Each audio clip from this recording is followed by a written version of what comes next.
Limey Lou here, just coming to show you how to use a compound miter saw, chop saw, miter saw, compound sliding miter saw. Either way, one of these puppies that will just chop flat stock right on your workbench. Okay. Last bit of tea. All right, now I have a 10-inch Cobalt sliding compound miter saw. Now, difference between a chop saw and a miter saw is I think a chop saw can only go like that. That's it, straight cuts only. Miter saw, you can swivel it in this direction to get your different angles on the wood, 45, 30, whatever you need. Compound miter saw means you can also swivel the blade in this direction and this direction for a compound mitered cut. Now, all of these saws pretty much operate the same way as far as you activating the trigger, pulling it down and chopping through the material. It's irrelevant other than you need to be a little bit more cautious with the material when you're doing a compound mitered cut to make sure everything is in the right place and you're doing it correctly. But they all operate pretty much the same way. Anyway, this is a 10-inch. Now 10-inch meaning it's a 10-inch blade, and in reference to the blades, this is actually the generic blade that came with the saw. Has worked fine so far. I have no reason to change it. You may want to change this blade to a higher toothed or a blade with more teeth. If you are doing finer cuts and you don't want a lot of splintering on the backside of the cut, that would be the only reason that you would want to change the blade to more teeth, because the higher the teeth, the finer the cuts. And let's say you're doing something really fine and intricate, then maybe go to the expense, get more teeth. Less teeth, this one has 60 on it right now. It's kind of general purpose, so it'll pretty much cut through anything I'm doing. I have no need for it at the moment. Anyway, my saw also has a laser guide that I can turn on and off, which will give me a straight line on the actual wood to show me where I'm cutting. I prefer to actually put the blade onto the material right next to where my pencil line is and make sure I'm on the right side of the blade where the pencil line is, and I'm cutting it off exactly. And when I've done that and I've set the material, then I will turn it on and cut through it. So I don't care for the laser guide so much. Some people do, I don't, whatever. This has a safety mechanism on the actual switch. I have to push this button in with my thumb and then activate the trigger, which is right here where my fingers are. Okay, it won't operate the other way around. Both of them has to be done.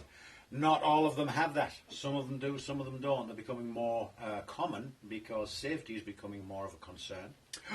Which reminds me, my God.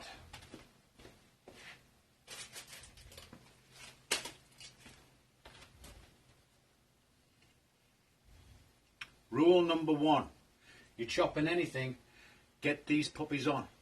You'll only need to get something in your eye just once, and then you'll never forget, because it's not worth it. Anyway, so, safety. Anyway, this as well, safety-wise, has a guide on the blade. This is designed to open as I chop the material. It's all mechanically attached. If in the event you jam this up with a piece of wood getting twisted in there, which hopefully doesn't happen because you can also take your finger out. I don't want to scare you, I'm just letting you know, be careful. If in the event that this busts and doesn't operate and it stays like that, then you need to fix it, lubricate it, adjust it, buy a new one, do whatever. Don't go removing this stuff. This stuff is there for a reason, and it's a reason is so you don't get hurt, all right? It's not good getting hurt. Trust me, I'm old enough now to know it sucks when you get hurt. Anyway, so make sure that's operational. Make sure there's nothing else in the way that you're going to be affected by when you're chopping the material or sliding this in and out or bending it and manipulating it so you can do your certain cuts, and you're pretty much good to go.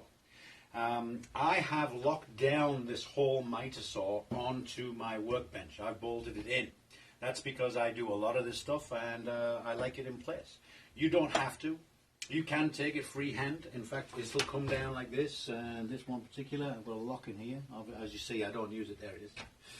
Locks in place, and now I can carry it with the carry handle.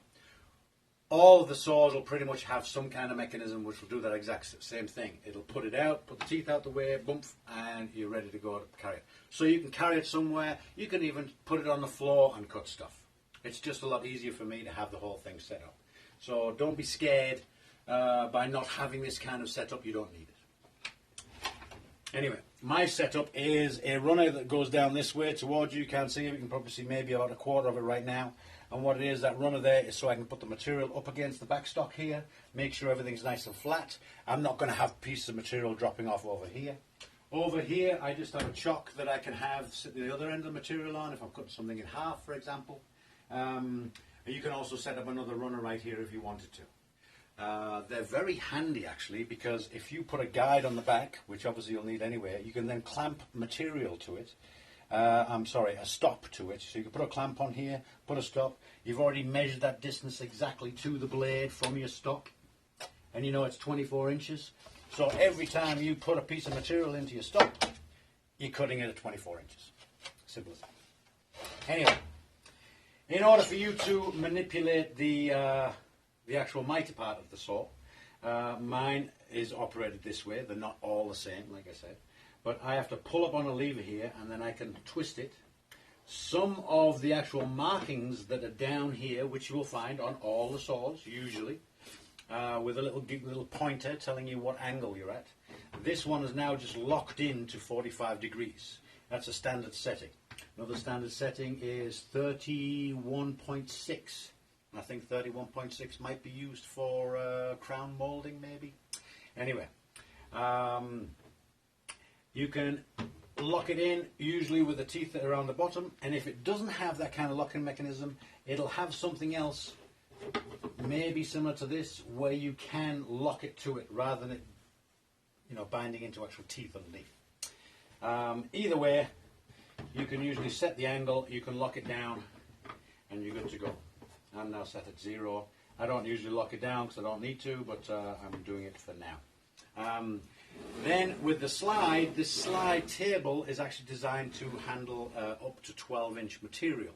There are bigger, there are smaller, there are some that don't slide at all. They just stay static like that, and you can only chop down whatever the width of the blade is.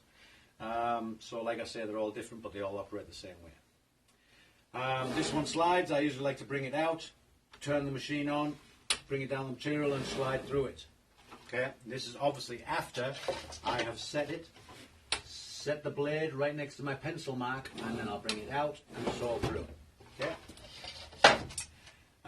With the making a compound mitre, this one has a knob in the back. You just loosen it off here like this, and now this thing swivels, like I said before.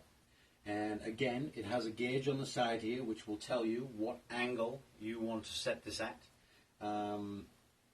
That's other stuff you'll have to look up online, because I'm not about to try and think I can figure all that shit out for you. But anyway,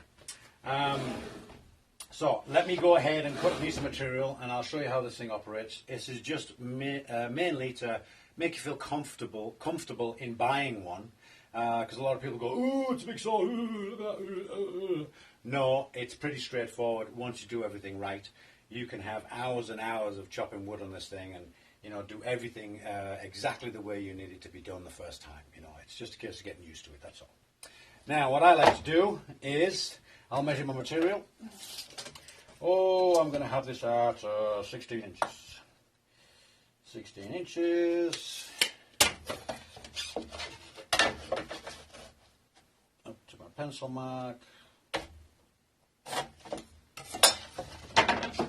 Set this in the saw. Bring the teeth down, move my material, put the teeth right on the side of my pencil mark. Okay, and I am ready to go. I don't start it with the actual blade on the material, because it'll kick. So start the saw before you hit the material. Safety device on, trigger on.